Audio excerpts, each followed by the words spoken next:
ٹنڈوڄام में कुछ ॾींहं पहिरियां अपघात ॼाणायल नारी नौशाबा ख़ास खेली के तैज़ाब पीआरे क़तल करण जो इंकशाफ थियो आहे।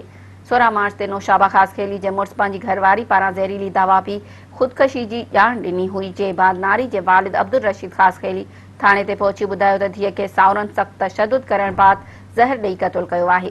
पुलिस अहिड़ी शिकायत ते नारी जो पोस्टमार्टम करायो। पोस्टमार्टम जी इब्तिदाई रिपोर्ट मूजिबि नारी ते तशद्दुद थियण ऐं ज़हरीले तेज़ाब सां संदसि मौत वाक़िए थियण जो इंकशाफ थियो आहे। उन सिलसिले में फोथियल नारी जे वालिद जी फरियाद ते टिंडोॼाम थाणे ते केस दाख़िल कयो वियो आहे, जॾहिं त फोती नारी जो मुड़ुस मोहम्मद अमीन ख़ास खेली अॻी गिरफ़्तार आहे। पुलिस जो चवणु आहे त फोती जे मुड़ुस पंहिंजी शुरूआती बयान में चयो आहे त मूं पंहिंजी माउ शमा ऐं भेण मारवी जे चवण ते ज़ाल खे तेज़ाब पीआरियो हो, जंहिं सबबि हुन जी मौत वाक़िए थी।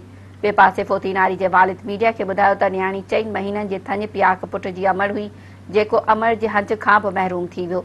न्याणी जे साहुरनि ज़ुल्म कयो आहे, खेनि सख़्त सज़ा ॾिनी वञे।